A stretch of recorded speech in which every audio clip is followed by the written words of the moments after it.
उन दिनों में जो गर्भवती और दूध पिलाती होगी उसके लिए हाय हाय। देखो क्या लिखा हुआ है कि उस प्राकृतिक आपदाओं के समय में, उस अंत के समय में जो गर्भवती और दूध पिलाती होगी, यानी कोई गर्भवती माता बहन होगी या कोई दूध पिलाती यानी जिसके छोटे छोटे बच्चे होंगे, कोई 2 महीने का, कोई 6 महीने का, कोई साल भर का, कहते हैं उनके ऊपर हाय हाय, कहते हैं उनके साथ तो बहुत बुरी बीतेगी। यानी ऐसा समय आएगा गर्भवती औरत को भी भागना पड़ेगा, चाहे उसका गर्भ क्यों ना गिर जाए। कहते हैं उसके ऊपर तो हाय हाय बहुत बुरी बीतेगी।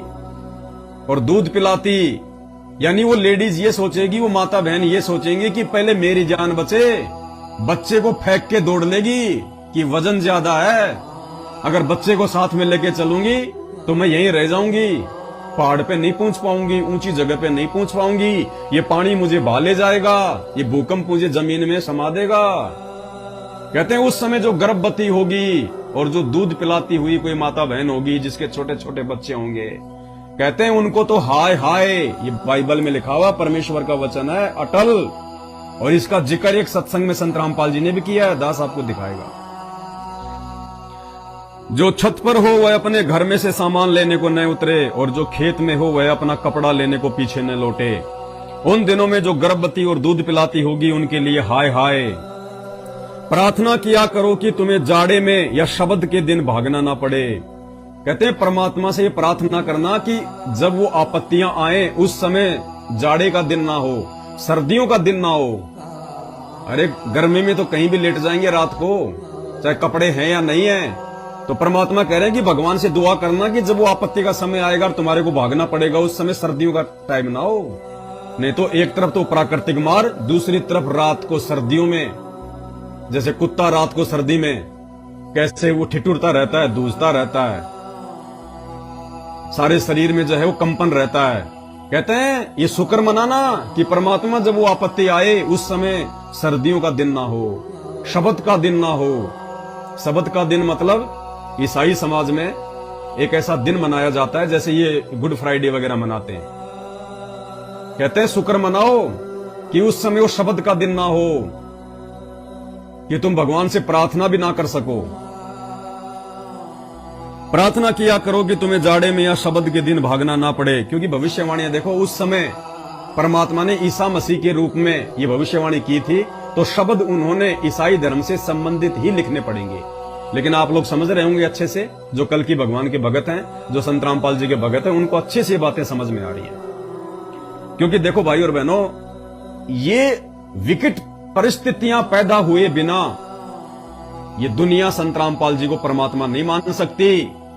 लोग कितनी गालियां निकालते हैं, कितने भद्दे भद्दे कमेंट्स करते हैं, जेल में पड़ा है, ये है वो है। ये परिस्थितियां प्रकट होना बेहद लाजमी है और ये होंगी। इनके हुए बिना, लोगों को घुटने के बल आए बिना, दुनिया को नानी याद आए बिना, संत रामपाल जी को दुनिया ऐसे परमात्मा नहीं मानने वाली। क्योंकि उस समय ऐसा भारी कलेश होगा जैसा जगत के आरंभ से न अब तक हुआ और न कभी होगा। कह रहे उस समय ये 2028 तक ऐसा भयंकर महाकलेश होगा जो ना कभी सतयुग में हुआ, ना त्रेता में हुआ, ना द्वापर में हुआ। जबकि आज से पहले कितने भयंकर भयंकर अकाल पड़ चुके हैं, भूकंप आ चुके हैं, महाभारत और रामायण जैसी लड़ाइयां हो चुकी हैं, करोड़ों लोग मर चुके हैं, हाहाकार मच चुकी है। कहते हैं लेकिन अब जो 2028 में होगा, यानी उस कल्कि के दुनिया के सामने प्रकट होने से पहले जो होगा, कहते हैं आज से पहले ना वो संसार में कभी हुआ होगा और ना ही संसार में उसके बाद कभी होगा। ऐसा विनाश होगा, क्योंकि उस समय ऐसा भारी कलेश होगा जैसा जगत के आरंभ से न अब तक हुआ और न कभी होगा। यदि वे दिन घटाए न जाते तो कोई प्राणी न बचता। यदि वे दिन घटाए ना जाते तो कोई प्राणी नहीं बचता। यानी बहुत लंबा समय, हाँ, और हमारे कर्म कुकर्मों के अनुसार दुनिया जो भगवान और भक्ति को भूल चुकी है, सरेआम दुनिया ये कच्चा मांस खाती है, घर घर में जो है शराबी हो गए, नशा घर घर में पहुंच गया, बहन बेटी की इज्जत नहीं, खुद की माँ बहन को तो छोड़ दो, पड़ोस की माता बहनों पे भी कुदृष्टि डाले बिना इंसान रहता नहीं है। हर जगह चोरी जारी, व्यभिचारी, बलात्कार, छोटी छोटी बच्चियों के साथ बलात्कार, 6-6 साल की बच्चियों के साथ बलात्कार। कई घटनाएं तो ऐसी आती हैं, बाप अपनी बेटी के साथ में बलात्कार कर रहा है। घर घर में शराब पी के लड़ाई झगड़े, मारपीट, मिलावट, चोरी जारी, किसी चीज में शुद्धता नहीं है। केवल आदमी को अपना मुनाफा चाहिए, पैसा चाहिए। दुनिया जहर खा रही है, खाने दो।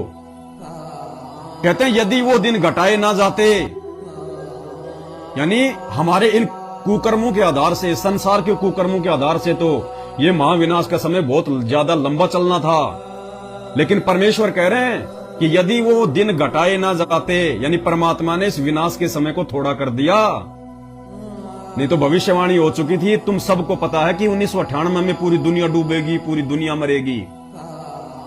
लेकिन परमात्मा ने आप और हम तक ये समाचार पहुंचाने के लिए, ज्ञान पहुंचाने के लिए कि अब ये नादान है मेरे बच्चे, दुनिया वाले, चाहे वो किसी भी जाति और धर्म में, एक बार इन तक मेरा समाचार पहुंच जाए, एक बार इन तक जानकारी पहुंच जाए, ताकि ये डरें, भयभीत हों और ये मेरी शरण में आ जाएं। तो परमात्मा ने वो दिन घटाए और आप और हमारे लिए वो दिन बढ़ाए।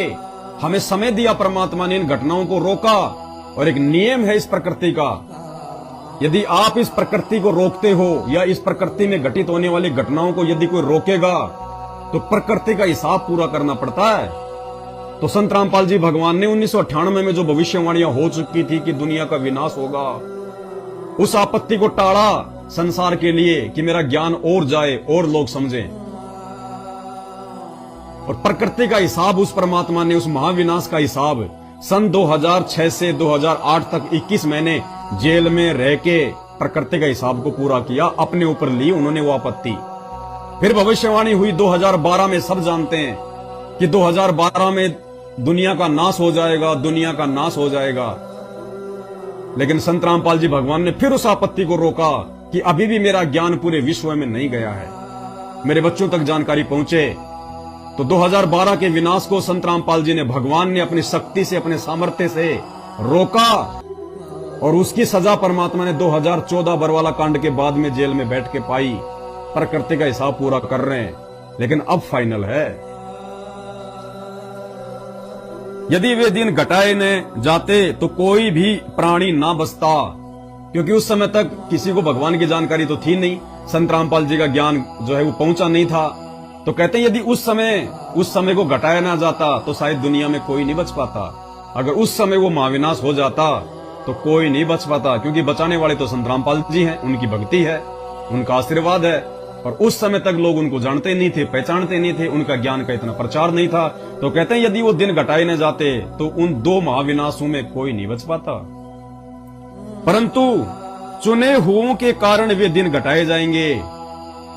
यानी परमात्मा ने जिन जिन को चुन लिया आके कि ये मेरी आत्माएं, इनको मैं सतलोक लेके जाऊंगा, कहते हैं अपने उन चुने हुओं के लिए परमात्मा ने वो दिन घटा दिए, थोड़ा विनाश के समय को आगे बढ़ा दिया कि अभी तो मेरे वो बच्चे जिनको मैंने सतलोक लेके जाना है, अभी तो वो मेरी शरण में भी नहीं आए, इसलिए परमात्मा ने समय को आगे बढ़ाया। यदि वे दिन घटाए न जाते तो कोई प्राणी न बचता, परंतु चुने हुओं के कारण वे दिन घटाए जाएंगे। यानी ईसा मसीह कह रहे हैं उस समय 2500 साल पहले अपने चेलों को जैतून के पहाड़ पे बैठ के कि उस समय जब वो आएगा वो परमात्मा, तो कहते हैं अपने बच्चों के लिए वो दिन जो है बढ़ा देगा, कयामत के दिन को बढ़ाएगा वो, किनके लिए? जिनको वो चुन लेगा। परंतु चुने हुओं के कारण वे दिन घटाए जाएंगे। उस समय यदि कोई तुमसे कहे देखो मसीह यहां है या वहां है, तो विश्वास ना करना। कहते हैं जब वो आपत्तियों का दौर शुरू होगा, संकट का दौर शुरू होगा, जैसे 2020 से शुरुआत हो चुकी है कोरोना से, उसके बाद में लगातार कई जगह भूकंप हैं, बाढ़ है, तरह तरह की आपत्तियां पूरे विश्व में आ रही है, रूस यूक्रेन का युद्ध है, और भी मुस्लिम देश आपस में लड़ने मरने को तैयार रहते हैं, लीबिया पूरा नष्ट हो गया, प्राकृतिक आपदाओं का दौर शुरू। तो क्या कह रहे हैं कि उस समय यदि कोई ये कहे कि मसीह वहां है, मसीह वहां है, तो कहते हैं किसी पे विश्वास ना करना,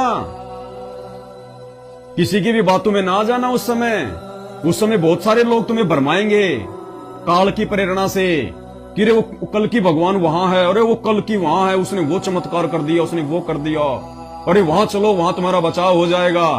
तो परमेश्वर हमें आगाह कर रहे हैं वर्तमान समय के लिए कि मेरी शरण में आने के बाद, यानी संत रामपाल जी की शरण में आने के बाद, यदि उस महासंकट के समय में तुम्हें कोई भ्रमित करे कि रे वहां चलो, वहां चलने से तुम्हारा फायदा हो जाएगा, तुम बच जाओगे, उसमें शक्ति है, वो है मसीह, वो है असली कल की। तुम्हारे गुरुजी तो जेल में बैठे हैं, तुम्हारे को कहां बचाने आएंगे यहाँ पे। तो कहते हैं भक्तों, उस समय डगमग ना हो जाना, अपने पैर पीछे मत जो है वो खिसका लेना। उस समय यदि कोई तुमसे कहे देखो मसीह यहां है या वहां है, तो विश्वास न करना। उन लोगों की उन घटिया बातों पे विश्वास मत करना, क्योंकि झूठे मसीह और झूठे भविष्य वक्ता उठ खड़े होंगे। बहुत सारे लोग खड़े हो जाएंगे और बड़े बड़े चिन्ह और अद्भुत काम दिखाएंगे, बड़े बड़े चमत्कार करेंगे, लोग दावा करेंगे। जैसे बहुत सारे पाखंडी, जैसे बागेश्वर धाम, धीरेन्द्र शास्त्री, पिछले जन्म की कोई सिद्धि छोटी मोटी, पिछले जन्म की भक्ति है, खर्च कर रहा अपनी। कहते हैं इस प्रकार के, और ये ईसाई धर्म में बहुत सारे लोगों को सामने खड़ा कर लेंगे, फिर कहेंगे मसीह के नाम पे, मसीह के नाम पे फू, और बहुत सारे लोग नीचे गिर जाएंगे। कहते हैं छोटे मोटे चमत्कार देख के, ये जादू जंत्र देख के, ये टोने मोने देख के तुम डगमग मत हो जाना कि यार इनमें तो बहुत शक्ति है, ये तो बड़े चमत्कार कर रहे हैं, ये तो अद्भुत खेल दिखा रहे हैं, इन्होंने तो इसका कैंसर ठीक कर दिया, इसका रोग ठीक कर दिया, मुर्दे को जिंदा कर दिया। कहते हैं उस समय वो टोने टोकटके वालों को देख देख के, जिनकी पिछली थोड़ी बहुत उनके पास में भक्ति होती है, और उस भक्ति से थोड़े बहुत चमत्कार कर देंगे, तेरे मामा का नाम ये है, तेरी पर्ची ये निकाल दी, तेरा पर्चा वो निकाल दिया, जय मसीह की फू।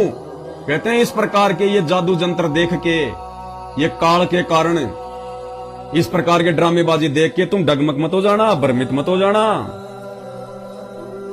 लोग अद्भुत काम दिखाएंगे कि यदि हो सके तो चुने हुओं को भी भरमा दें।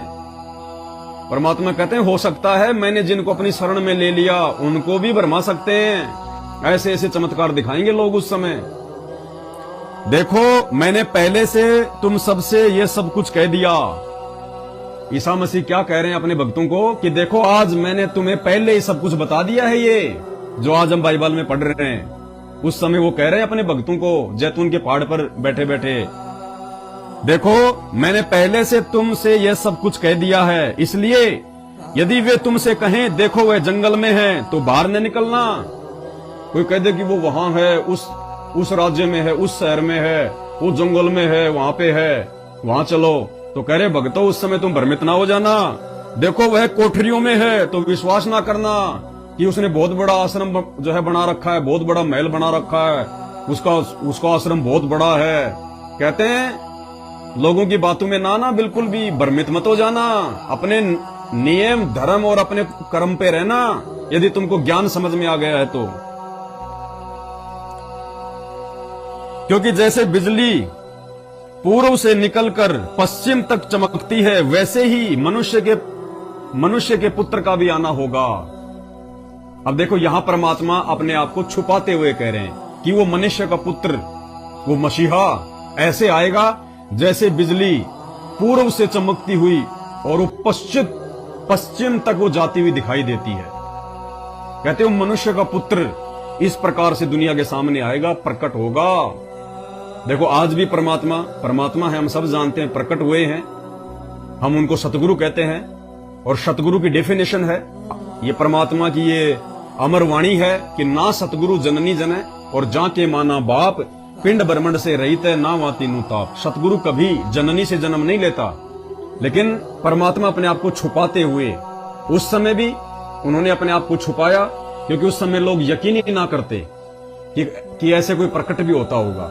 जैसे ईसा मसीह थे, उनका जन्म हुआ था, तो इसी प्रकार से उन्होंने उन्हीं बातों को ध्यान में रख के ये भविष्यवाणी की है। क्योंकि परमात्मा स्पष्ट रूप से नहीं करते, संकेत होते हैं, ये कोड वर्ड में होते हैं, वरना आम आदमी समझ जाए इन चीजों को। जैसे गीता जी के श्लोक हैं, वेदों के श्लोक हैं, संस्कृत पढ़ने वाले माथा पीट पीट के रह गए।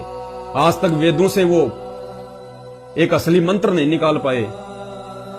वेदों में, गीता जी में भगवान का नाम तक नहीं जो है वो दिखा पाए। अब कई कहते हैं कि भैया अब जैसे वेदों में तो दिखा दिए परमात्मा ने, कवि नाम लिखा हुआ।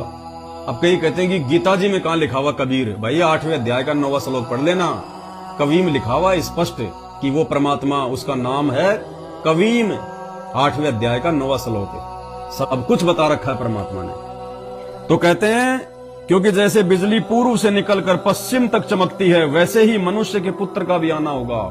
यानी वो मसीहा, वो परमात्मा संत रामपाल जी इस प्रकार से आएगा, अचानक से संभलने का मौका नहीं मिलेगा। जहां लोथ हो वहीं गिद्ध इकट्ठे होंगे। लोथ यानी मांस, जहां पे मांस होता है वहां पे गिद्ध भी आ जाते हैं।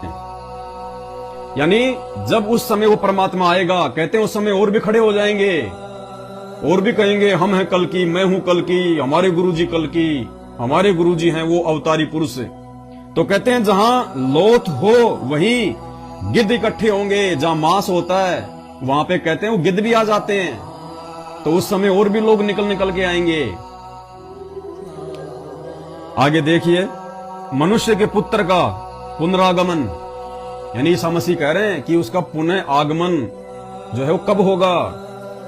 उन दिनों के कलेश के तुरंत बाद सूर्य अंधियारा हो जाएगा। यानी जब परमात्मा आएगा, जब संत रामपाल जी आएंगे, सूरज, भाई और बहनों, तभी दुनिया परमात्मा मानेगी। सूरज उगना बंद कर देगा। अटल वचन है ये बाइबल में। इनका जिक्र संत रामपाल जी ने अपनी एक उसमें सत्संग में किया है। वो सत्संग नहीं मिल रहा दास को, मालिक ने स्पष्ट इसका जो है जिक्र किया हुआ है कि बाइबल में ईसा मसीह ने कहा कि मेरे ये वचन नहीं टलेंगे। सूर्य उदय होना टल सकता है, लेकिन ईसा मसीह के वो वचन नहीं टलेंगे। कौन से? जो आपको ये बताए जा रहे हैं। उन दिनों के कलेश के तुरंत बाद सूर्य अंधियारा हो जाएगा। अंधियारा होने के यहाँ पे दो अर्थ हैं, या तो विश्व युद्ध के कारण, या फिर जो भी हथियार हैं बड़े बड़े, ये मिसाइलें हैं, ये परमाणु हथियार हैं, बॉम्ब है, या तो इनका धुआं इतना भयंकर हो जाएगा कि सूरज भी दिखाई नहीं देगा। या फिर ये हो सकता है भाई मालिक की मौज, वो कुछ भी कर सकते हैं, हो सकता है सूरज भी ना उगे। उन दिनों के कलेश के तुरंत बाद सूर्य अंधियारा हो जाएगा और चंद्रमा का प्रकाश जाता रहेगा। चंद्रमा भी दिखाई नहीं देगा, पूरे संसार में अंधेरा छा जाएगा, अंधेरा। और चंद्रमा का प्रकाश जाता रहेगा और सारे तारे आकाश से गिर पड़ेंगे। यानी उल्कापिंड, प्राकृतिक आपदाएं, हर प्रकार से आपत्ति आएगी इंसान पे, और आकाश की शक्तियां हिलाई जाएंगी। तब मनुष्य के पुत्र का चिन्ह आकाश में दिखाई देगा। जब वो अंधेरा छा जाएगा पूरे विश्व में, ना चांद दिखाई देगा, ना तारे, ना सूरज, कहते हैं उस समय वो मनुष्य के पुत्र का, यानी वो परमपिता परमात्मा, वो मसीहा, वो सतगुरु रामपाल जी भगवान, उस समय पूरी दुनिया को आकाश में उनका चेहरा दिखाई देगा। पूरी दुनिया को, जैसे एक सूरज पूरी दुनिया को दिखाई दे रहा है, एक चांद पूरी दुनिया को दिखाई दे रहा है। तो चांद बनाए किसने? सूरज बनाए किसने? सृष्टि रचना के माध्यम से आप और हमें तो पता है इन बातों का। इसी परमात्मा ने बनाए, सतगुरु रामपाल जी भगवान ने, जो आज मानव रूप में धरती पे प्रकट है, लीला कर रहा है अपने आप को छुपाते हुए। उस समय कहते हैं वो अंधेरा छा जाएगा, ना सूरज दिखाई देगा, ना चांद दिखाई देगा।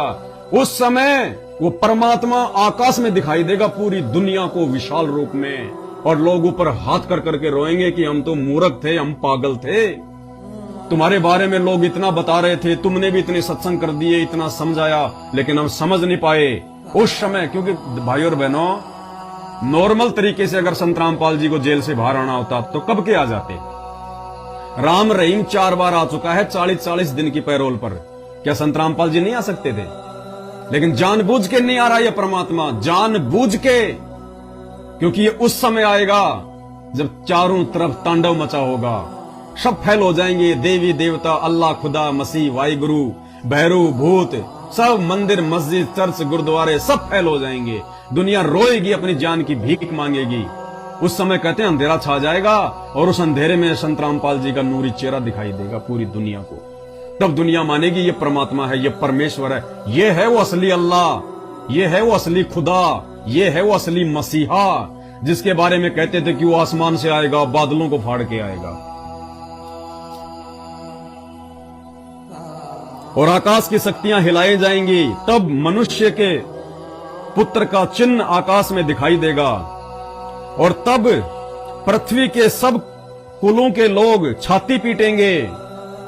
तब आज ये गालियां निकालने वाले, संत रामपाल जी के सत्संगों को कानों से ऊपर निकालने वाले, अरे इंसान कभी भगवान होता है क्या? तुम सबसे बड़े मूर्ख हो दुनिया के। इंसान कभी भगवान होता है? भगवान तो निराकार है, भगवान तो वो था, भगवान तो वो था। कहते हैं उस समय सारी दुनिया के लोग छाती पीटेंगे, छाती। और मनुष्य के पुत्र को बड़ी सामर्थ्य और ऐश्वर्य के साथ आकाश के बादलों पर आते देखेंगे। परमेश्वर रामपाल जी भगवान दिखाई देंगे पूरी दुनिया को, जैसे सूरज दिखाई देता है। वही तुरही के बड़े बड़े शब्द के साथ अपने दूतों को भेजेगा और वे आकाश के इस छोर से उस छोर तक चारों दिशाओं से उसके चुने हुओं को इकट्ठा करेंगे।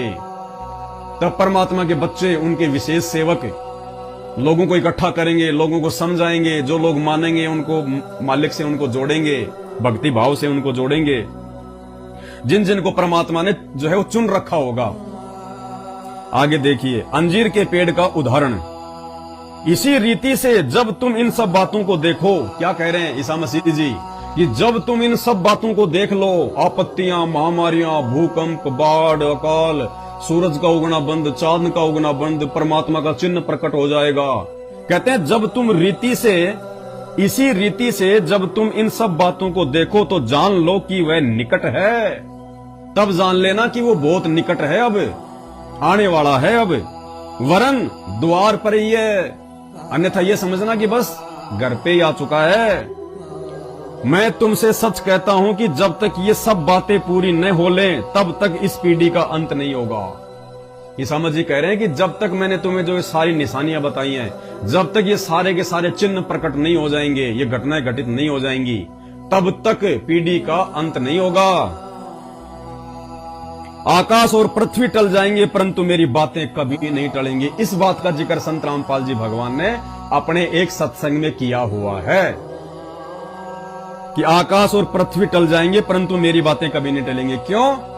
अगर ये भविष्यवाणी ईसा मसीह ने की होती, उसी आत्मा ने की होती जो भगवान विष्णु के लोक से आई थी, तो फैल हो सकती थी। लेकिन उस ईसा मसीह के रूप में उस समय ये भविष्यवाणी को कबीर परमात्मा कर रहे थे, संत रामपाल जी कर रहे थे। आगे जागते रहो, ध्यान से सुनना भाई और बहनों, बहुत महत्वपूर्ण पॉइंट है ये। आज का वीडियो बहुत महत्वपूर्ण है, अभी तो आधा वीडियो हुआ है, आगे देखना परमात्मा ने सारी बातों का खुलासा किया हुआ है।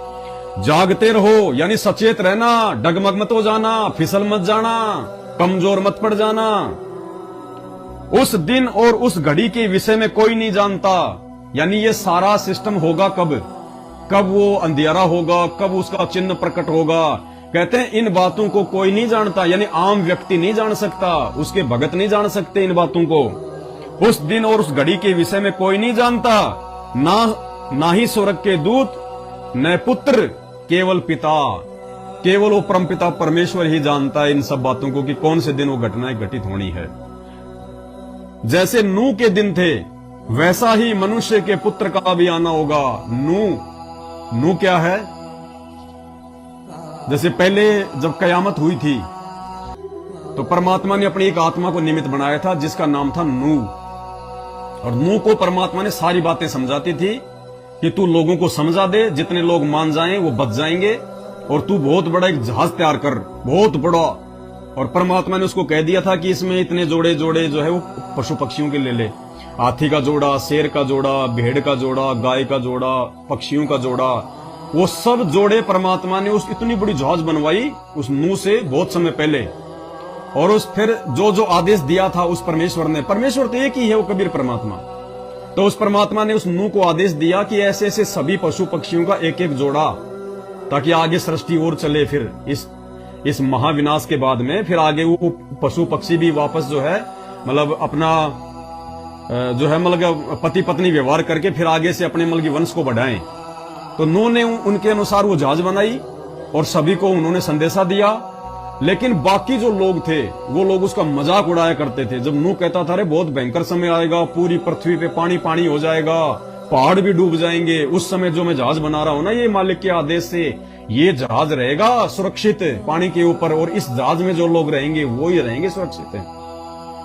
तो कहते हैं जैसे नूह के दिन थे वैसे ही मनुष्य के पुत्र का आना होगा। यानी इतना बड़ा महाविनाश होगा वर्तमान समय में, जब संत रामपाल जी प्रकट होंगे उस समय कहते हैं वैसी परिस्थितियां पैदा होंगी धरती पर। जैसे नूह के दिन थे वैसे ही मनुष्य के पुत्र का भी आना होगा। क्योंकि जैसे जल प्रलय से पहले के दिनों में जिस दिन तक कि नूह जहाज पर न चढ़ा, उस दिन तक लोग खाते पीते थे और उनमें विवाह होते थे, और जब तक जल प्रलय आकर उन सबको बहा न ले गया तब तक उनको कुछ भी मालूम न पड़ा। वैसे ही मनुष्य के पुत्र का भी आना होगा। उस समय 2 जन खेत में होंगे, एक ले लिया जाएगा। कह रहे हैं उस समय, उस कयामत के समय में जो अभी आने वाली है 2028 तक, कहते हैं उस समय 2 आदमी यदि खेत में होंगे तो एक को उठा लिया जाएगा बचाने के लिए, सुरक्षित जगह पे पहुंचाने के लिए। कौन से को? जिसमें धार्मिकता होगी, या जो संत रामपाल जी की शरण में होगा, या जो संत रामपाल जी के सत्संग सुन रहा होगा। कहते हैं जिसके अंदर जरा भी भक्ति होगी, जरा भी भक्ति अंश होगा, उसी को उठाया जाएगा। उस परिवार में से, उस गांव में से अगर 2 भाई आपस में खेत में भी काम कर रहे हैं उस समय और आपत्ति आ गई अचानक, तो कहते हैं जिसके अंदर भक्ति अंश होगा, जो भगत होगा, या जिसके कोई पिछले जन्म के पुण्य होंगे, चाहे वर्तमान में संत रामपाल जी के शरण में नहीं है, यानी जिनको परमात्मा ने जो है वो चुन रखा है, कहते हैं उसको उठा लिया जाएगा और उसको दूसरे को मरने के लिए छोड़ दिया जाएगा। वैसे ही मनुष्य के पुत्र का भी आना होगा। उस समय 2 जन खेत में होंगे, एक ले लिया जाएगा और दूसरा छोड़ दिया जाएगा। 2 स्त्रियां चक्की पीसती रहेंगी, एक ले ली जाएगी, दूसरी छोड़ दी जाएगी। यानी जो अच्छी आत्मा होंगी उनको बचाया जाएगा। इसलिए जागते रहो, सचेत रहो, आंखें बंद करके मत सो। आंखें बंद करके सोने का मतलब है अंधेरे में मत जियो। अगर कोई तुम्हें कह रहा है कि संत रामपाल जी के सत्संग सुनो, सत्संग सुनो, 2028 आ रहा है, 2028 आ रहा है, शुरुआत हो चुकी है, तुम सब ने देख लिया, गफलत में मत जियो, नशा, चोरी, जारी, मांसाहार ये मत करो, छल कपट व्यभिचार मत करो, भक्ति करो, भक्ति करो, भगवान को ढूंढो। 2 स्त्रियां चक्की पीसती रहेंगी, एक ले ली जाएगी, दूसरी छोड़ दी जाएगी। इसलिए जागते रहो, क्योंकि तुम नहीं जानते कि तुम्हारा भगवान किस दिन आएगा। कहते तुम्हें नहीं पता वो किस दिन आ जाएगा, इसलिए जागते रहो, ठंडे मत पड़ो, मर्यादा मत तोड़ो, भक्ति करते रहो, अपने परमात्मा को मत भूलना, संसार में मत रम जाना, जगत में मत रम जाना। कि देखेंगे अभी तो गुरुजी के आने में समय है, बाद में देखेंगे, अभी कोई दिक्कत नहीं, अभी तो रिश्तेदार सब अपने ही हैं। जब गुरुजी आएंगे तब दोबारा से नाम शुद्ध करवा लेंगे, दोबारा से माफी मांग लेंगे। परमात्मा कहते हैं ये नहीं चलेगा उस समय बेटा, इसलिए जागते रहो, ना जाने कौन से दिन आ जाए परमात्मा, कौन से दिन वो कयामत आ जाए, तुझे सोचने का भी मौका ना मिले। क्योंकि तुम नहीं जानते कि तुम्हारा प्रभु किस दिन आएगा। परंतु ये जान लो कि यदि घर का स्वामी जानता होगा कि चोर किस पहर आएगा तो जागता रहता है। लेकिन जिन आत्माओं को इस बात का विश्वास है कि गुरुजी भगवान है, परमात्मा है, यही असली वो कल की है और 2028 तक ये होना ही होना है, भगवान जेल में बैठने नहीं आया, कहते हैं ऐसी आत्मा जागती रहेगी। और भाई और बहनों, ये जगाने के लिए परमात्मा ने 7 संगतियां शुरू करवा रखी है, जगाने के लिए। बाकी कौन मर्यादा में है, कौन मर्यादा में नहीं है, दुनिया को तो खैर नहीं पता, लेकिन आप 7 संगत से जुड़े हुए भाई बहनों को तो इस बात का अच्छे से पता है कि मैनेजमेंट वाले कितनी मर्यादा में है और कितने वो जाग रहे हैं। परंतु ये जान लो कि यदि घर का स्वामी जानता होता कि चोर किस पहर आएगा तो जागता रहता। यानी यदि किसी आदमी को इस बात का पता है कि चोर सुबह आएगा 4 बजे, तो वो आदमी सो नहीं सकता, वो जागता रहेगा अपना सामान बचाने के लिए। तो इसी प्रकार आप और हम भाई बहनों को 7 संगति से जोड़ के परमात्मा ने अपने ऊपर विश्वास करवा दिया, इसलिए कि भाई यदि हमने एक दिन भी मर्यादा तोड़ दी, जरा सी भी चूक कर दी, अब इतना मौका देने के बाद में, तो परमात्मा फिर माफ नहीं करेगा। ये दयालु है, तब तक ये दयालु है बाकी रावण की छाती में भी तीर इसी ने मारा था, कंस को भी इसी ने मारा था, और नरसिंह रूप धारण करके हिरणाकुश की छाती भी इसी ने फाड़ी थी। ये ना सोचना कि ये दयालु दयालु है, दयालु दयालु है। ये दयालुता उसी समय दिखाता है जब ये संत रूप में धरती पे होता है, बाकी लोगों की छाती भी यही फाड़ता है। परंतु ये जान लो, यदि घर का स्वामी जानता होता कि चोर किस पहर आएगा तो जागता रहता और अपने घर में सेंध लगने ना देता। यानी काल को मौका नहीं देगा वो भगत जो जागरूक होगा, कोई मर्यादा नहीं तोड़ेगा, अपने घर में सेंध लगने न देता। इसलिए तुम भी तैयार रहो, क्योंकि जिस घड़ी के विषय में तुम सोचते भी नहीं हो उसी घड़ी मनुष्य का पुत्र आ जाएगा। कि तुम्हारे को पता भी नहीं है, तुम सोच भी नहीं पाओगे, उसी समय परमात्मा आ जाएगा, वो विनाश का समय आ जाएगा जब तुमने सोचा भी नहीं होगा कि किस समय क्या हो जाएगा। इसलिए हमेशा तैयार रहो, तैयार।